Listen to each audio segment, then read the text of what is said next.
Never give up. I didn't get into Brown University. I was on the wait list. I called them up, and they eventually decided that it was getting really annoying to have me call every day, so they let me in. At Carnegie Mellon, I didn't get into graduate school. Andy had mentored me. He said, go to graduate school, you're going to go to Carnegie Mellon. All my good students go to Carnegie Mellon. And yeah, you know what's coming. And so he said, you're going to go to Carnegie Mellon, no problem. What he had kind of forgotten was that the difficulty of getting into the top PhD program in the country had really gone up. And he also didn't know I was going to tank my GREs, because he believed in me, which, based on my board scores, was a really stupid idea. And so I didn't get into Carnegie Mellon. No one knows this till today. I'm telling the story. I was declined admission to Carnegie Mellon. And I was a bit of an obnoxious little kid. I went into Andy's office, and I dropped the rejection letter on his desk. And I said, I just want you to know what your letter of recommendation goes for at Carnegie Mellon.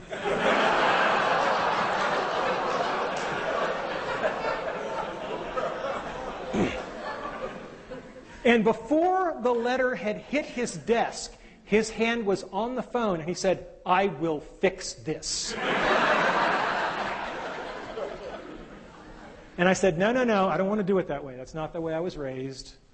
You know, maybe some other graduate schools will see fit to admit me.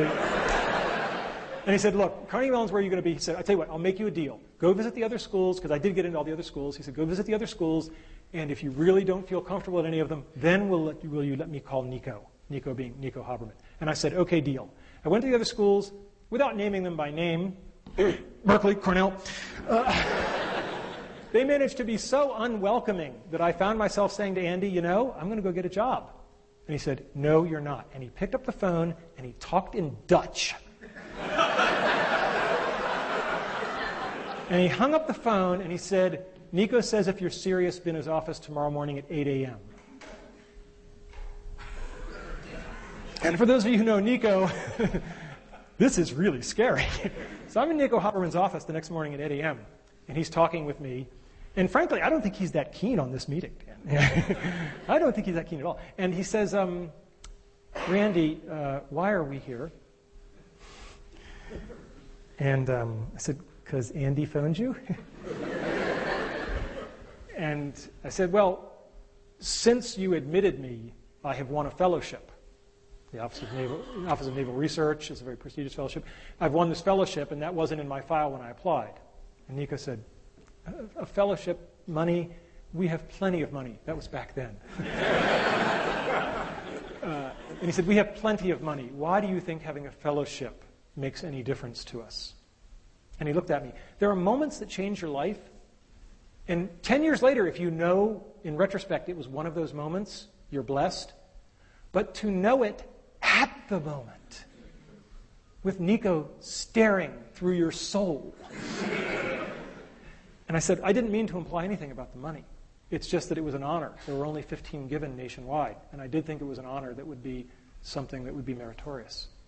And I apologize if that was presumptuous. And he smiled. And that was good. So, how do you get people to help you? You can't get there alone. People have to help you, and I do believe in karma. I believe in paybacks. You get people to help you by telling the truth, being earnest. I'll take an earnest person over a hip person every day, because hip is short-term. Earnest is long-term. Apologize when you screw up, and focus on other people, not on yourself. And I thought, how do I possibly make a concrete example of that? Do we have a concrete example of focusing on somebody else over there? Can we bring it out? See, yesterday was my wife's birthday. If there was ever a time I might be entitled to have the focus on me, it might be the last lecture.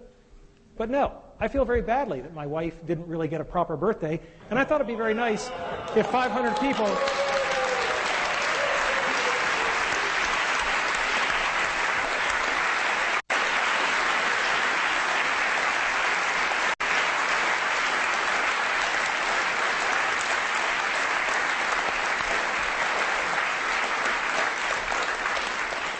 Happy birthday to you. Her name is Jay. Happy birthday to you.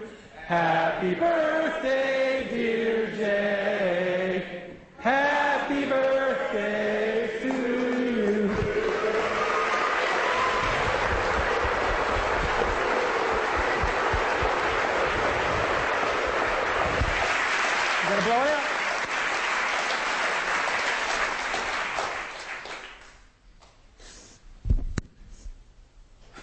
All right.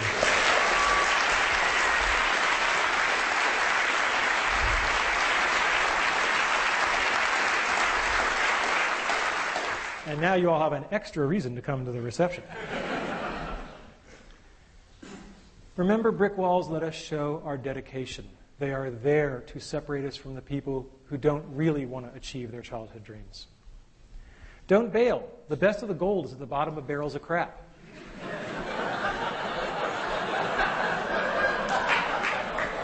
What Steve didn't tell you was the big sabbatical at EA. I'd been there for 48 hours, and they loved the ETC. We were the best. We were the favorites. And then somebody else pulled me aside and said, oh, by the way, we're about to give $8 million to USC to build a program just like yours. We're hoping you can help them get it off the ground.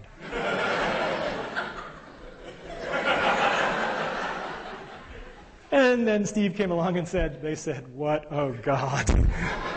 And to quote a famous man, I will fix this. And he did. Steve has been an incredible partner, and we have a great relationship, personal and professional, and he has certainly been point man on getting a gaming asset to help teach millions of kids. And, that's just incredible. But, it certainly would have been reasonable for me to leave 48 hours into that sabbatical, but it wouldn't have been the right thing to do. And when you do the right thing, good stuff has a way of happening. Get a feedback loop and listen to it. Your feedback loop can be this dorky spreadsheet thing I did, or it can just be one great man who tells you what you need to hear. The hard part is the listening to it. Anybody can get chewed out. Right? It's the rare person who says, oh my God, you're right, as opposed to, no, wait, the real reason is, right? We've all heard that. When people give you feedback, cherish it and use it. Show gratitude. When I got tenure, I took all of my research team down to Disney World for a week. And one of the other professors at Virginia said, how can you do that? I said, these people just busted their ass and got me the best job in the world for life. How could I not do that? Right? Don't complain, just work harder. All right? It's a picture of Jackie Robinson. It was in his contract not to complain, even when the fans spit on him. All right? Be good at something. It makes you valuable. Work hard. People, I got tenure a year early, as Steve mentioned. Junior faculty members used to say to me, wow, you got tenure early. What's your secret? I said, it's pretty simple. Call me any Friday night in my office at 10 o'clock and I'll tell you.